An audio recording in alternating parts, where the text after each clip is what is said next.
Welcome to another captivating episode of Raw Momversations, where fearless moms and experts unite to explore alternative practices.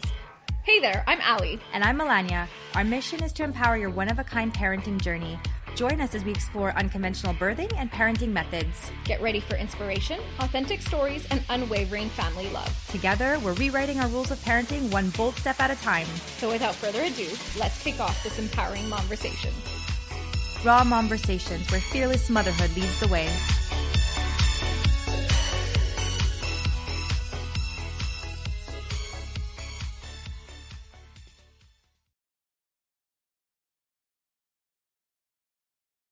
All right, today is such a cool episode. Are you excited for this one? I feel like I'm in school. This is like a class that I want to go to. You know what I mean? When you're excited for that teacher. Yeah, I'm going back to school, like redoing it with my favorite teacher. So today we have Chris Ballick, who is oh my gosh, the list goes on, but we're going to start off by saying she's an incredible doula. She was my personal doula, and the doula for all of my girlfriends who gave birth. Hopefully me in the future. Hopefully you in the future. Chris, welcome. Thank you. Thank you so much for having me. I feel so excited and blessed and honored, and to meet you, Melania, who I know is so important to Allie. It's it's all good. Okay, so I just want to give a little background for our listeners. So Chris is a certified maternal support practitioner, aka a doula, a childbirth expert and educator trained in spinning babies, a birth partner trainer, a breastfeeding specialist, and child passenger safety technician. Oh, but you have also recently completed your training in holding space for pregnancy and infant loss. So, yes. Wow, that's impressive. You're like a total package. Yeah.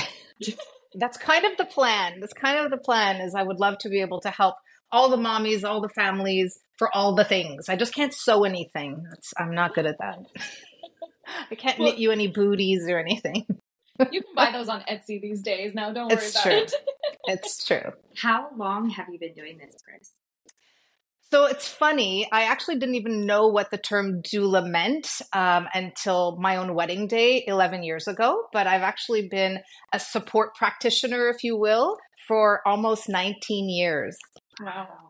Yeah, but I didn't know that's what I was because doula was such a term that was not used, right? And 19 years ago, there was no Google. And so it wasn't you could just be like, what's a doula, right? So I have been practicing 100% of my time in doula-ing for 4 years now. But I've been supporting women for 19 years. I think before we get into the main question, the hot question, what inspired you to go in this route? Attending my first birth 19 years ago was a horrific experience as the support partner. And so it was so much so that I never thought I would have my own children. I'm very happy to say I have 2 of my own. And I didn't think I wanted children until my wedding day. So I actually met a woman who gave birth 3 times in her home. And I thought she was loopy. And I said, why would you do that?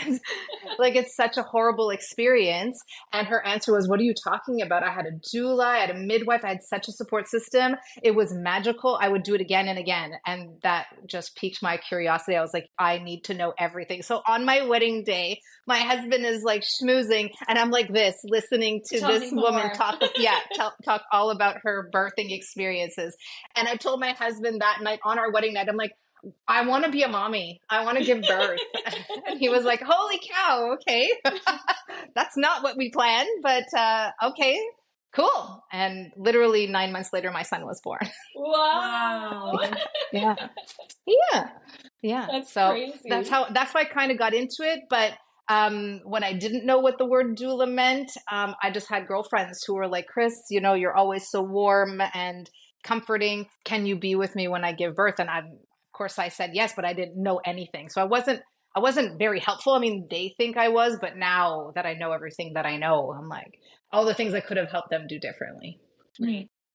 So what is a doula? That's $1 million question. Because mentioning a doula has kind of popped up on every single one of our episodes, every guest we had. mentioned how life-changing their whole birthing experience was having one. So to those who do not know, what is a doula?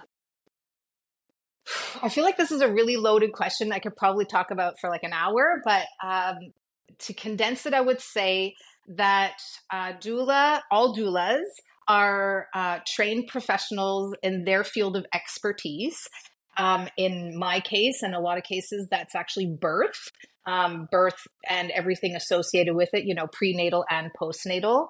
But believe it or not, the word doula is actually becoming more popular as like a word that's interchangeable with coach, because there's something called a death doula, and there's something called a cancer doula.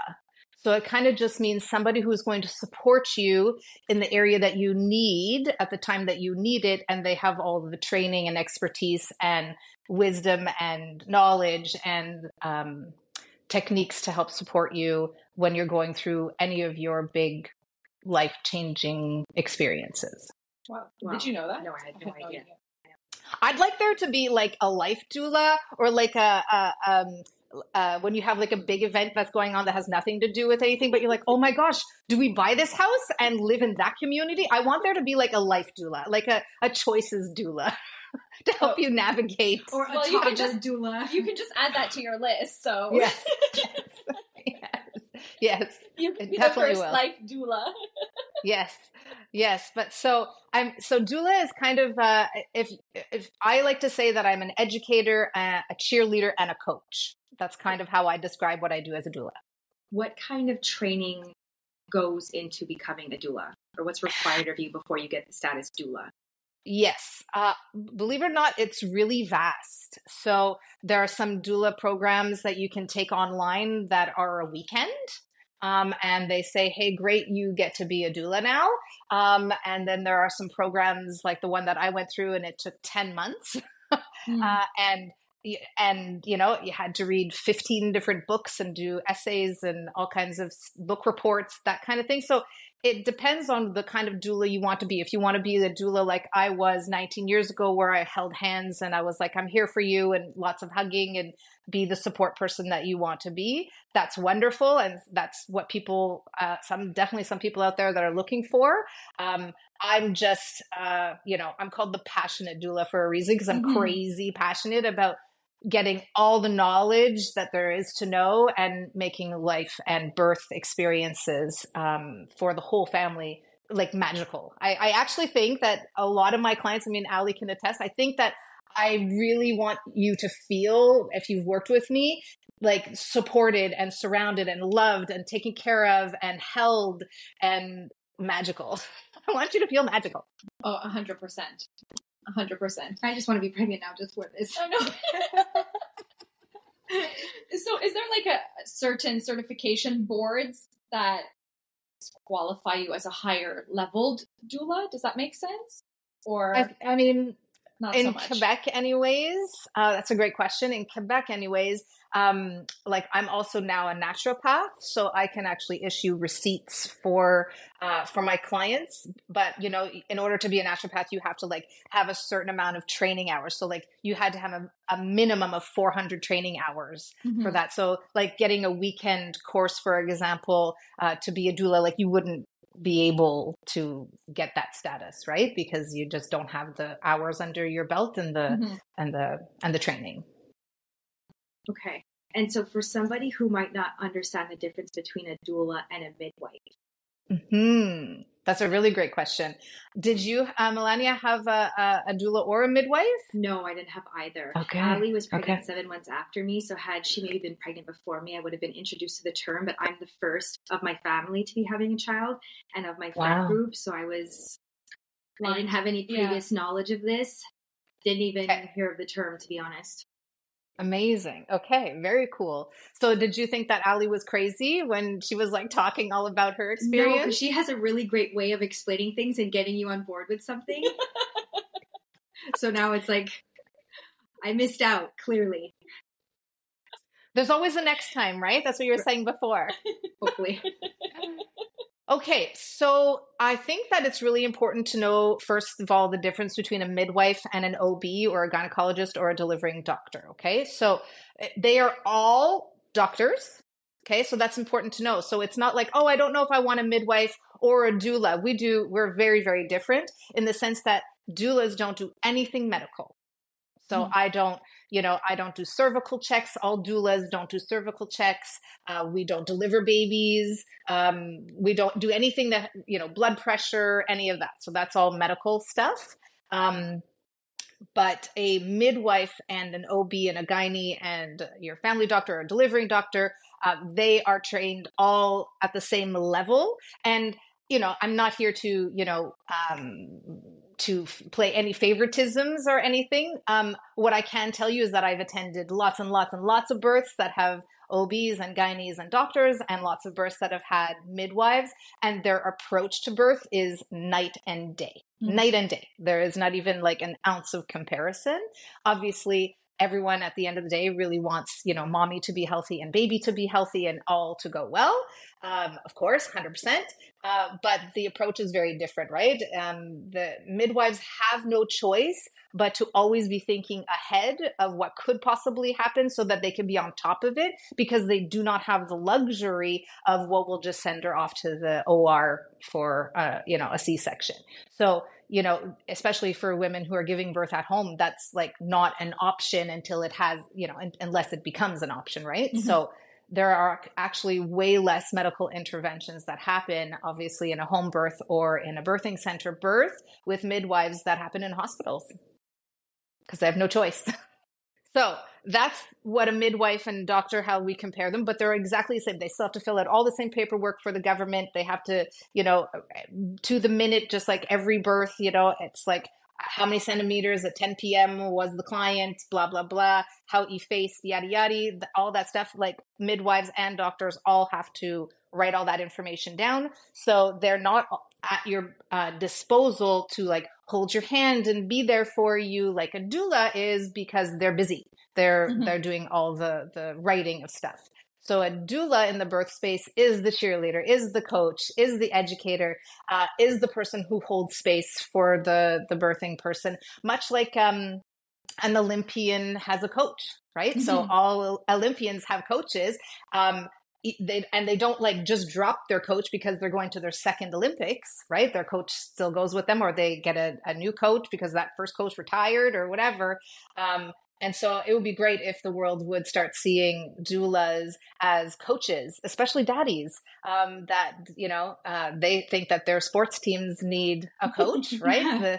Even though the players are fantastic all on their own, a coach isn't there to do the work for them. A coach is there to motivate, support, and encourage, cheerlead, and see things that players who are busy doing what they have to do, it's their job to see the whole picture. And that's kind of what a doula does. A doula sees the whole picture of the birth and the birthing experience and the whole labor, so that she can better help her client. I say she, but doulas can be male as well. I really enjoyed the birthing partner course. And when I told my husband originally about it, he, of course, I'm sure every single husband kind of rolls their eyes and says, do I really need to sit there for an hour, 2 hours and listen to this? Like, come on, I'm just going to hold your hand and you're going to push the baby out. But for me, it was so important for him to kind of realize what was about to go down. And first of all, he ended up loving you, you know that. And he was, I think, more excited than he had ever like anticipated, and learned so much. And I'm so grateful that we did that course. It should almost be like mandatory for couples to go through something like this, honestly. I feel like it probably helps them feel involved too during the whole 9-month process, since you're the one growing the baby. Mm-hmm. Yes, absolutely. 100%. Yeah. So when you meet with the family, what kind of educational support are you providing? Or you meet with the family, and what's the steps? So every doula is different. I think that's important to mention. There are some who are like, don't worry, around your due date, call me up and I'll show up. I operate very differently only because I have that personality. I like to be hands-on. I like to check in with my clients weekly and like let them know a little tidbit about what's happening with baby and probably with them, what they can expect, how they might be feeling, so that they just feel connected to me, because I think connection is really important in the birth space because of the ever-changing staff.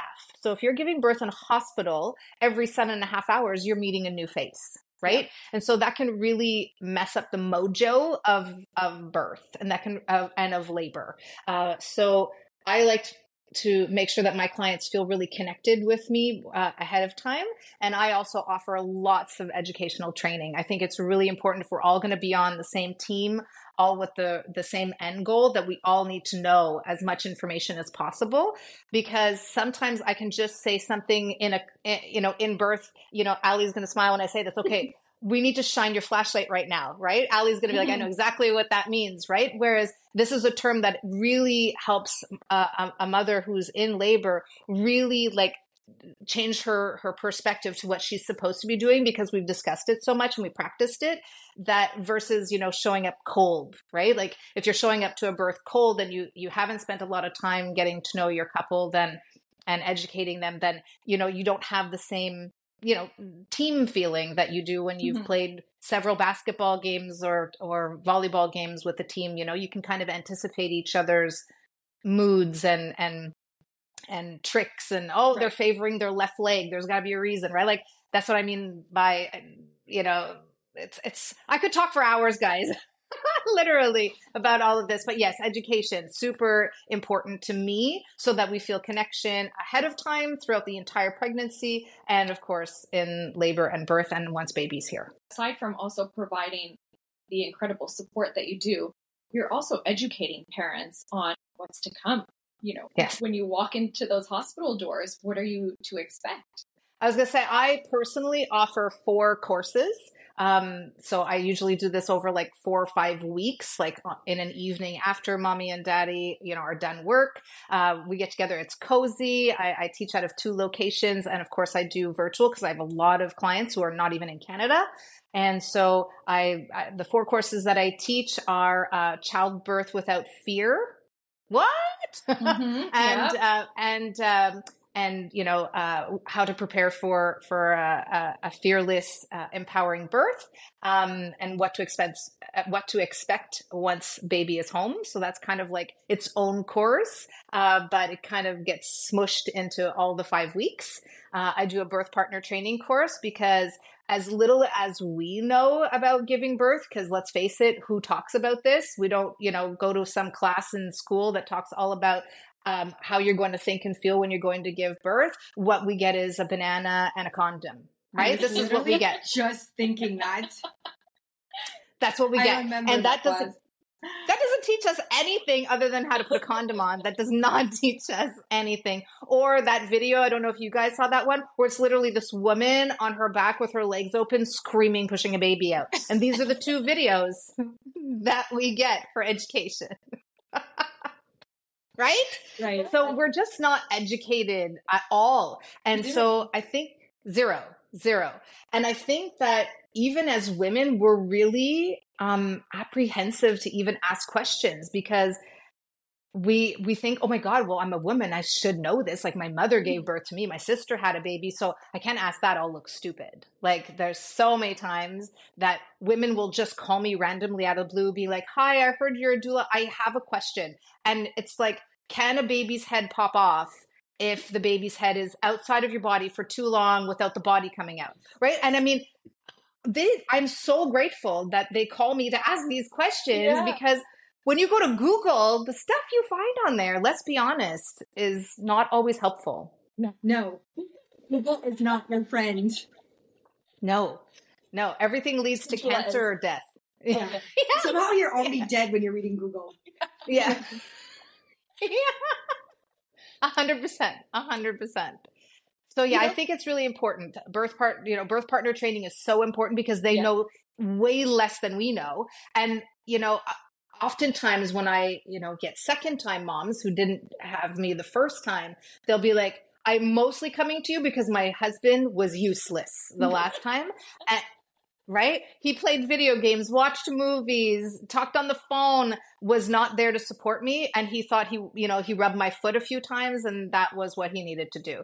And so, Ali can attest that is not what I teach my daddies to do or my birth partner trainers.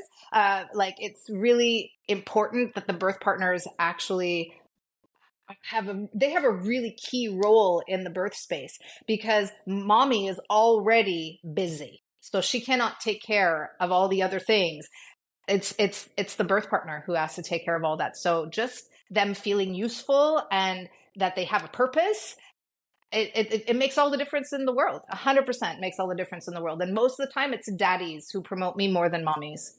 And I get a lot of calls because daddies promote me. When I was with Ali and Elias, there was so many times where literally, Ali's husband is such a cute guy. He sits like this. And so many times he was like, I did not know that. He's like, how come we don't know that? Like, there's so many times that he would turn to Ali and be like, of course I'm going to do that. Oh my God, I would never know to know that. It's so funny. Right? I just told him before, I was like, it's unfortunate we don't have you on this podcast because it would have been so good to have your opinion on this. Yes. Please do it another time because I love him. He's awesome. But I mean, and that is really the reaction of most daddies. They're like, I didn't know that. How do we not know that? How do people go off and have babies and don't know this stuff? Like it's a lot. It's a lot to know, right? It's a magical time in your life that I don't think that we should just be like, well, we'll show up at a hospital and see what happens. We always say the school system is so behind. I mean, they should teach you not only how to do taxes and how to pay your mortgage and credit cards, but how to give birth and prepare for this stuff too. Yes, because you're only going to do this a handful of times in your life, right? I mean, it's very rare someone's doing this 25 times, and some people only do it once. So I would think that something that is going to be so impactful, you will not forget, right? Yeah. Who forgets their birth? Nobody.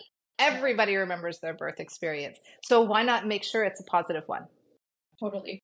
I'll never forget sitting on the couch and you came out with your those sticky notes? Yes.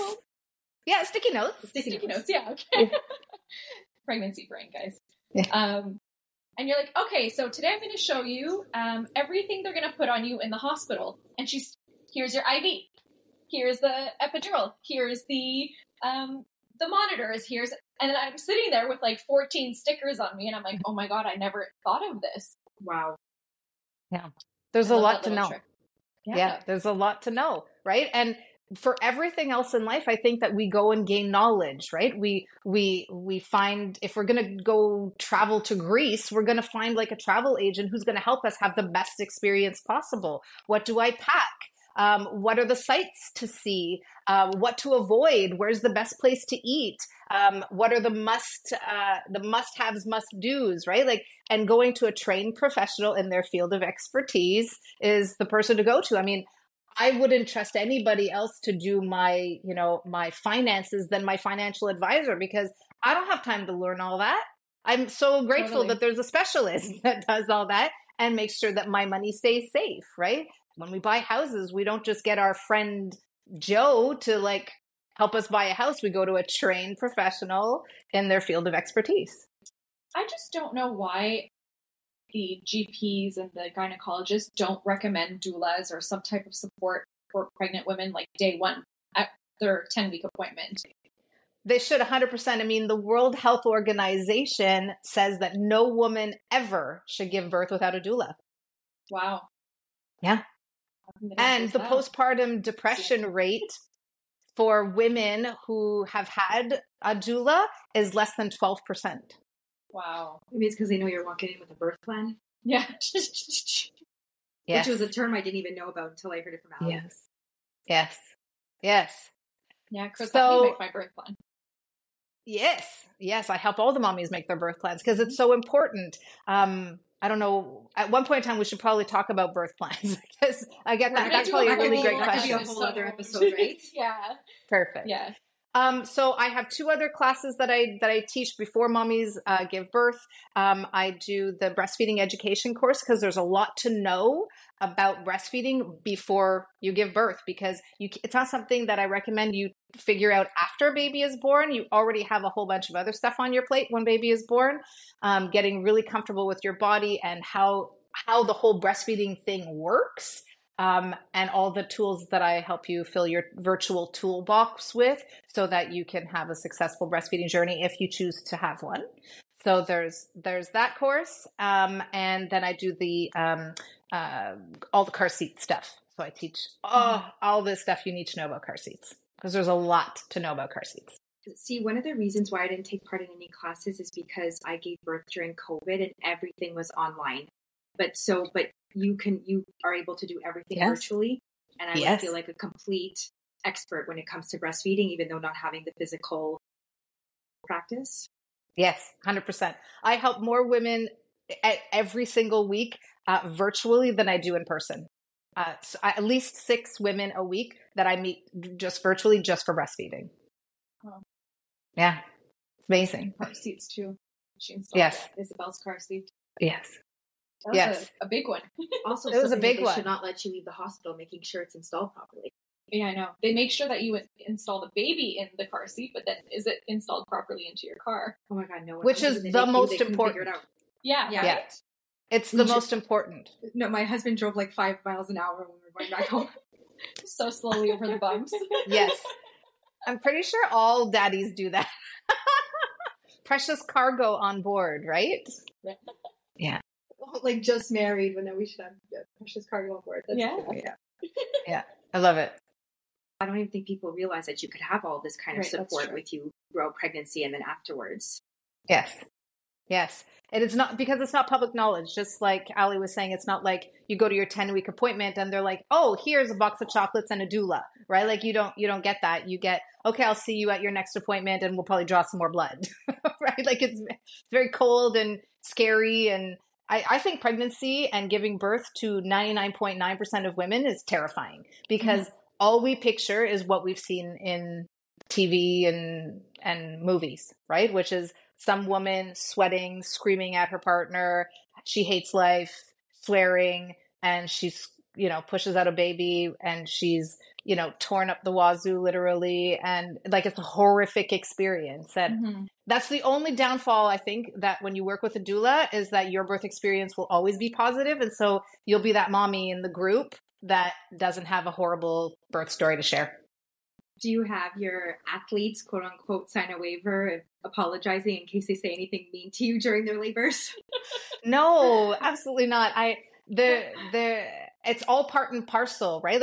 Like for me, and I even prepare daddies for that as well, like, and or birth partners, sometimes it's a mom or a friend, right? Like you cannot hold anything against the birther when they're in that state. And I try to help explain that it would be like knowing that you have to run into a wall over and over and over again, and you have to psychologically prepare for it, and you don't get to choose. It's not like you're like, okay, let's do it, let's run into the wall. Like you're on a treadmill that just slaps you into the wall and you don't get to choose, right? And so, there's a lot of mental preparation that has to go into that. Otherwise, we feel very overwhelmed as new moms, especially when that first contraction hits and we're like, what is that? And then we get scared, and then all of our endorphins, are negative, right? And so most women that are terrified to give birth,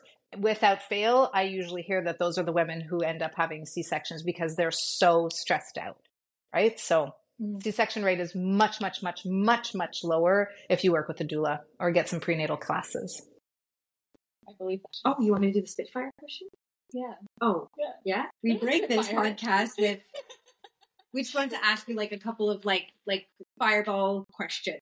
Go for it. Yeah. Okay. Are you ready? The first thing that comes to your mind. Okay. Okay.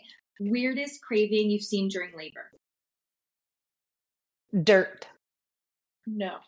I swear, Ali, I sent her something about some sort of a weird pregnancy. No, but and then you were going through the slide, and then you said, "If I start eating dirt, send me to the loony bin." Yeah, this is a thing. Well, it's not a thing. You asked me the weirdest. I don't know if it's like a trend, but you know, I did not provide said dirt.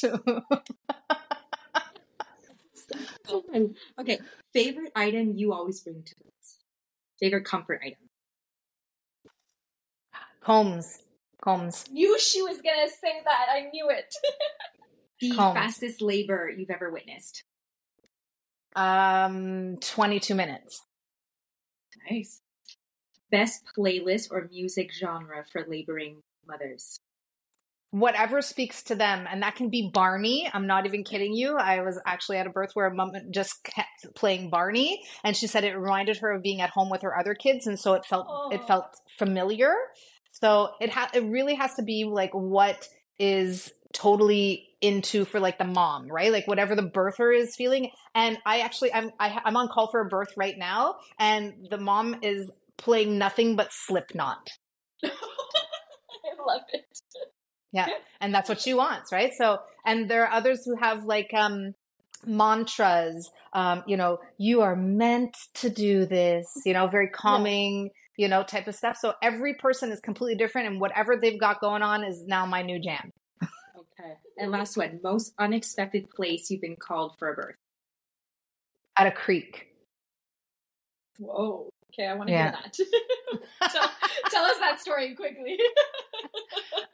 She just really she had her other children running around naked, and she just really wanted to be one with nature. And so she wanted to give birth in a creek. Beautiful. Wow. Yeah. Did she have a midwife, I'm assuming? Yes. Yeah. Yes. That is so cool. We're both scouts, so we're in tune with nature. Maybe you a little bit less now. I kind of like a bar and a lobby more than a tent. Something a little bit that looks, what is it? Luxury camping? Glamping. Glamping. Yeah, me too. Okay, well, thank you for answering those questions.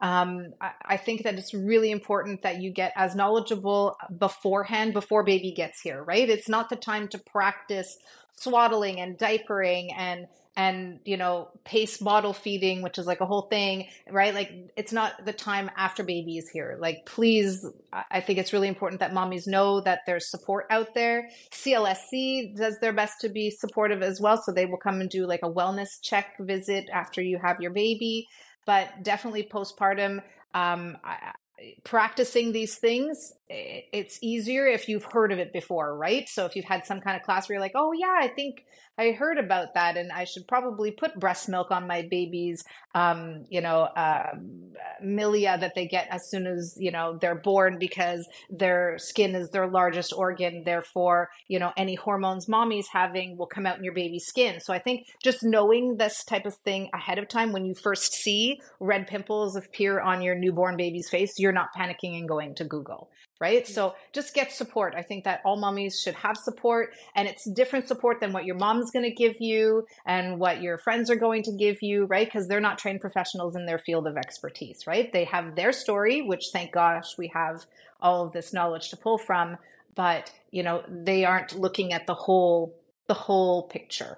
Right. So I think just getting as much education ahead of time is so important. Just know that every car seat I've ever installed is incorrect. So just knowing that, please have your car seats checked.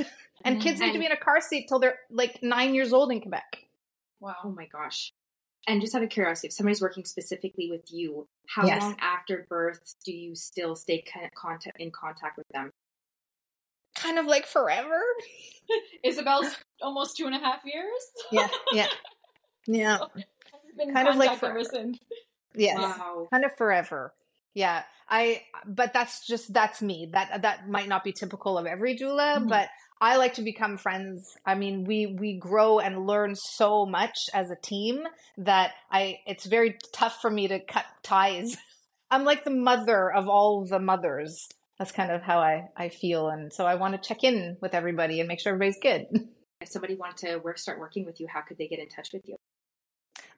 They can visit thepassionatedoula.com. All of my info is on there. I have an Instagram account that I don't take enough time to ever update. I just need a GoPro that's stuck to my forehead and, follows me around all day. But I don't do that nearly enough. My phone number is there. Reach out by email. I will always have phone conversations with people for free. I want them to call, ask their questions.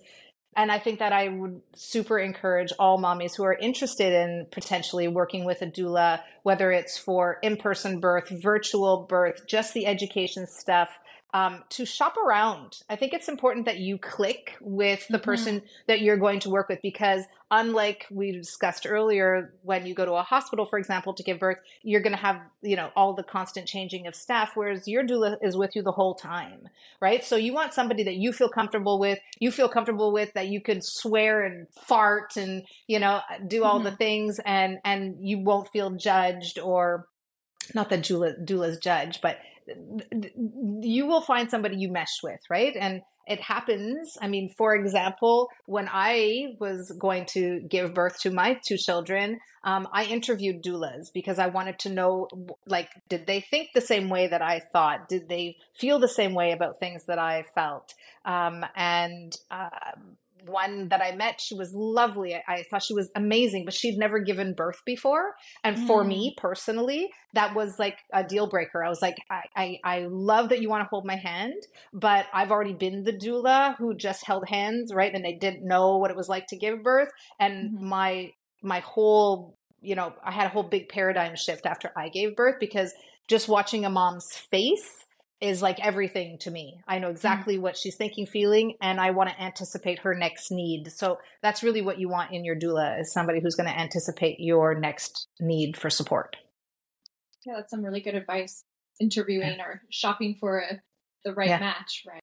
Some like to work with crystals, some are more energy, some attend births, some don't, some have specific training. So that's really, I guess, something important for a mom to know or to look for when she's out interviewing doulas. So if you were to interview, I'm super curious, Melania, because, I know that Ali introduced you to this whole world. So after talking with me, what question do you have? Is there something that you're like, oh, that's like, now I want to know this? Well, we said we would probably put another episode, but I am so interested in knowing more about a birth plan, because I really went into, even the day I was giving labor, my husband and I didn't even know what a contraction was going to feel like. And I didn't know I was in labor. And the only place in my home that has a heated floor is my bathroom. And so for some reason I was lying on it, and my husband comes in, he's like, "What are you doing? What's going on? You have to let me, I have to be prepared. What's going on?" I'm like, "I don't even know what's going on. I have to be prepared." So I feel like knowing more on how your partner can help support you. And I'm really interested in knowing more about a birth plan. Yeah. All right, ladies, let's do it next time. Well, thank you so much, Chris, for joining us today. Oh my gosh. Thank you so much for having me. We actually have two questions, though, that we like to ask our guests before they leave. The first one is, what is your favorite baby product? Baby product? For you personally, that you use for your kids. I really like the sleep sack swaddle that with all the Velcros, so I could pin them like burritos. I think that was really important. They're not expensive. You can get them everywhere, and it really helps baby feel like they're in the womb again. And that was the only way my daughter would sleep for the first 8 months of her life. So it was magic. And so I super recommend it to all my mommies, and I know I loved it. So one of those ones where you tuck them in and you Velcro them in, and they're like straight jacketed, and they're like a little burrito. And then your favorite mommy product. I know your kids are a bit older, but think back. What was your favorite go-to mommy item? Wine. Okay, is that allowed? Can I say that? Yeah, totally. I've been craving a good Brunello. I will be waiting for you when you get home, okay? Yeah. I'm going to be here as a support person. Yeah. Well, this was another real and raw conversation.